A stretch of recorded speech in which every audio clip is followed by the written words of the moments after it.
On this channel, my goal is to help you connect with the patterns in the sky created by the movements of the sun, moon, planets, and stars. I'll show you how to identify the planets and constellations, mostly the 5 visible planets and the 12 primary constellations of the zodiac. And the reason I'm taking the time to make these videos is because I believe that our thoughts matter, and I need to do my little part to help with the Great Awakening. And what exactly is the Great Awakening? I believe it's the widespread realization that we, the people, have the power to shape the world. We don't need heroes with superpowers to come and save us. We are the ones with the superpowers. And each one of us is born with the ability to connect directly with the ultimate source of power that fuels the entire universe. And this power source goes by many names: God, Brahman, Allah. Some people might prefer to call it love. If you're a nerd like me, you might sometimes refer to it as zero-point energy. It doesn't really matter what you call it, we're all trying to describe the same thing. And the symbol in the sky of this great power is the light of the world, the Son of God, which gives us light and heat as it travels across the sky every day. You might call that daily transit the sun on the cross. So the Great Awakening is when massive numbers of people in this world wake up and realize that we don't really need an intermediary. We don't need some credentialed middleman wearing an approved costume to consult with God on our behalf and ask Him to protect us and rescue us from the bad people of the world. We've already seen that a lot of times the middlemen are actually some of the worst people in the world. And sometimes we are actually the bad people. And we don't want to believe that, and we have this tendency to project our negative qualities onto other people, especially those tendencies and behaviors that we don't want to admit we have. And I think we've been convinced to similarly project or abdicate our true power onto other people. We've been programmed to call those people rulers and teachers and priests and governors and experts and gurus and doctors and scientists. But the truth is, it's our power, and how it's used is our responsibility, even if we think we've given it to someone else to use on our behalf. The real power to change the world lies within the aggregate of individual creative consciousness, or vision, or imagination. Our thoughts change the vibrational patterns that determine the form of this three-dimensional environment we call reality. In other words, what we believe together is what happens. So if one person or group of people can convince many people to believe the same idea, then the pattern being woven by the wheel of time will change to reflect the vision of that one person or group of people. Look back through history and you'll see that at certain points along the timeline, this is exactly what happens. A charismatic personality emerges who successfully focuses the attention of the masses on one thing, one central message. Sometimes this message is that a group of people who share certain beliefs or characteristics are dangerous and must be eliminated.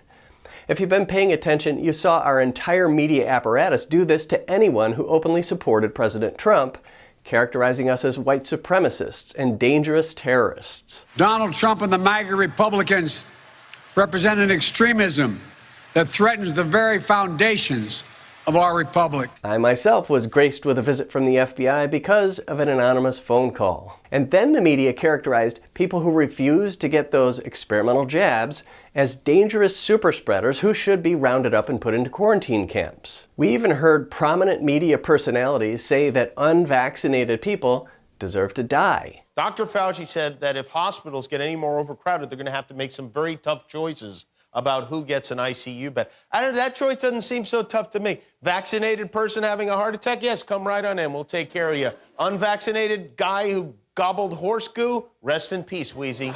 Now, if that's not evil, I really don't know what is. But massive numbers of frightened, gullible people went willingly along with this stuff.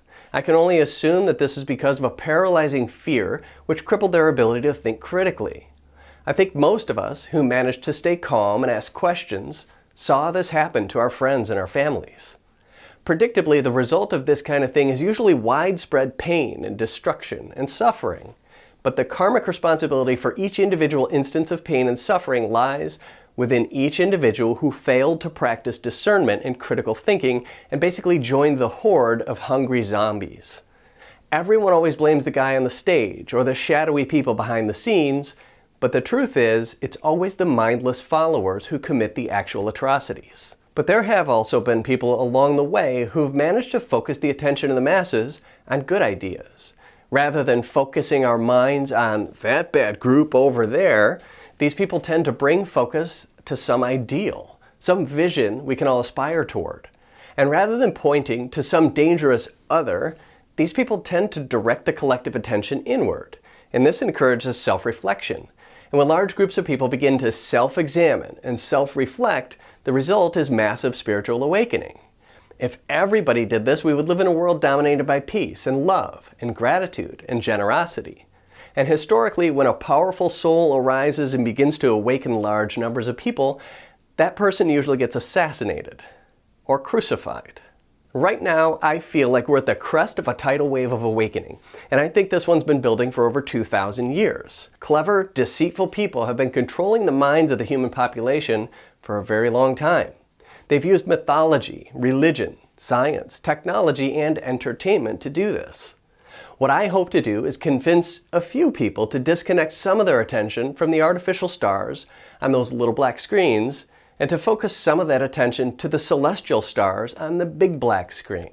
It might only be a drop in the ocean, but at least it's something. My hope is that someday, maybe if enough of us start paying attention to the awe-inspiring lights in the heavens above, we can all begin to feel the rhythms created by these patterns and once again dance together to the music of the spheres. Welcome to the Patriot Astrologer.